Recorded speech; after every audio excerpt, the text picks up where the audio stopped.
জানেই নহয় পিকনিক এটাত যাওঁ বুলি ক'লে বজাৰ সমাৰৰ কিমান লিষ্ট বনাবলগীয়া হয়, কিমান হিচাপ কিতাপ কৰিবলগীয়া হয়। সেয়া হিচাপ কিতাপ চলি আছে। এইজন হ'ল আমাৰ মাষ্টাৰ চেফ। এই যে ৰঙা কলাৰ ওলাই আছে, খুব সুন্দৰ ৰান্ধে তেখেতে। ফাইনেলি আমি পিকনিক বুলি ৰাতিপুৱা 7টাতে ওলাই দিলোঁ আৰু অন দ্য ৱে মানুহখিনিক পিক কৰি কৰি গৈ আছোঁ।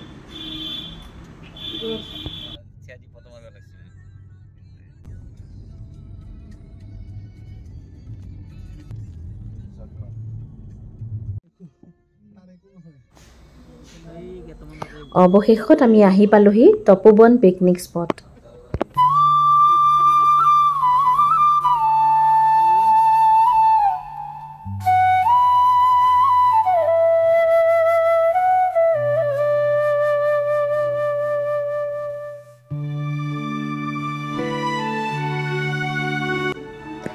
চাওকচোন কি সুন্দৰ প্ৰাকৃতিক পৰিৱেশ।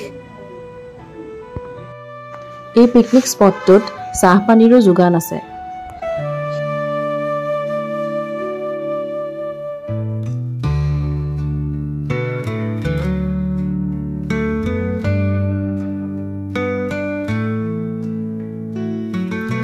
জীৱনটো হ'ল দুদিনীয়া।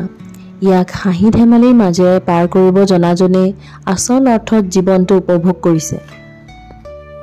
ঠেহ পেচ লাগি জীৱনৰ 2-3টা মূল্যৱান দিন নষ্ট কৰাটো মূৰ্খামি। আমি লোকৰ সুখত সুখী আৰু লোকৰ দুখত দুখী হ'বলৈ শিকিব লাগে। কোনো কাৰণতে আমি মানৱীয়তাক পাহৰি পেলাব নালাগে। কথাতেই কয় নহয়, বাতি খালে আতি যায়, লুকাই খালে ঢুকাই যায়।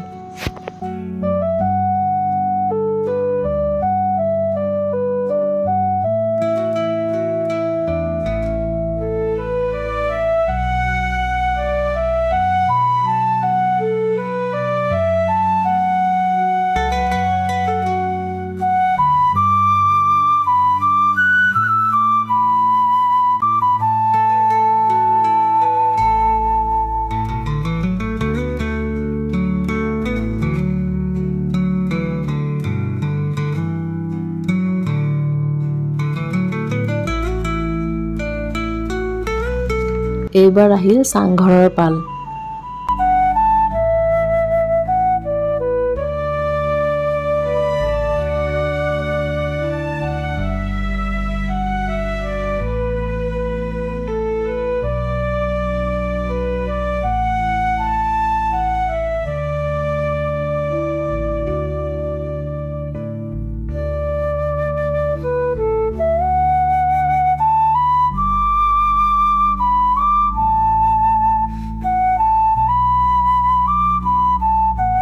কোনোবাই এই স্পটটোত ফুৰিবলৈ আহিলেও বনাই মেলি খোৱাৰ চিন্তা নাই, যিহেতু তেওঁলোকে নিজ হাতেৰে ধুনীয়াকৈ ৰান্ধি মেলিও দিয়াৰ ব্যৱস্থা আছে। চাংঘৰ মোৰ খুব প্ৰিয় আৰু আপোনালোকেও হয়তো বহুতেই ভাল পায় নহয় জানো।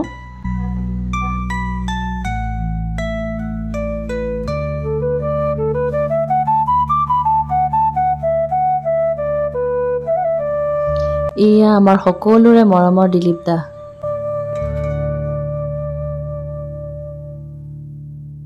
ঠাণ্ডা বতাহ, মুকলি আকাশ, ঝুলনা ঝুলি যে কি শান্তি লাগিছে।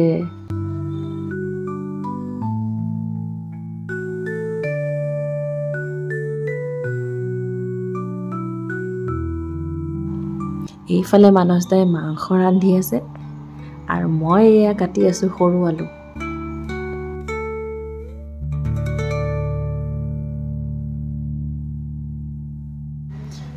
এইয়া আহি গ'ল আইজোৰদা, হাতত কমলা আৰু শ'ল মাছ লৈ। তেৰা নাথাকিলে মাছ থকাটো মেণ্ডেটৰী।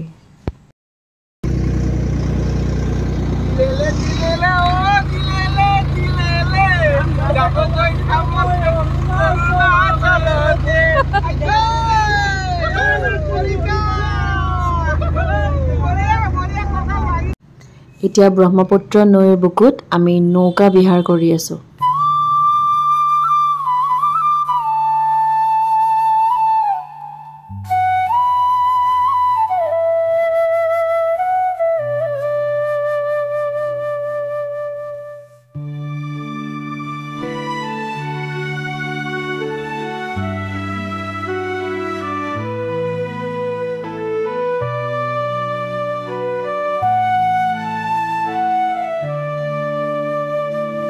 আমাৰ প্ৰাণেশ্বৰ দাই ডান্স কৰিলে ওচৰত মানুহ ৰৈ নথকাই ভাল, লুটি খাই যোৱাৰ চান্স থাকে।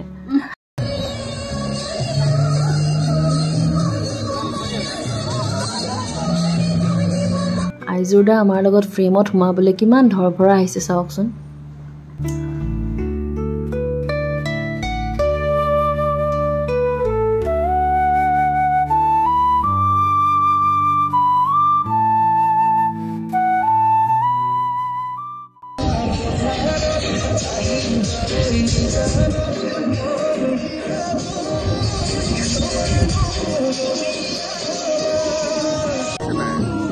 Original cinematic.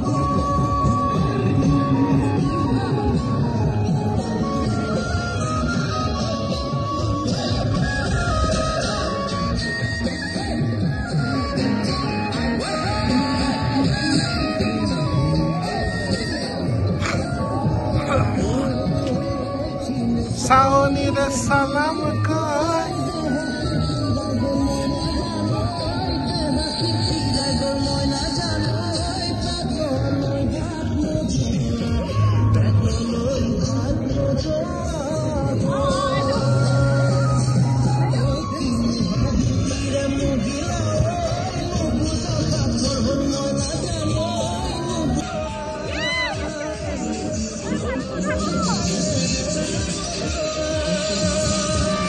নদীৰ শীতলতা, ভৰিৰ খোজ নোৰোৱা বালি, চৰাই চিৰিকটিৰ মধুৰ মিঠা সুন্দৰ কণ্ঠ, সৰু সৰু নানা ৰঙৰ ঘৰবোৰেৰে প্ৰকৃতিৰ কি যে এক মনোমোহা দৃশ্য।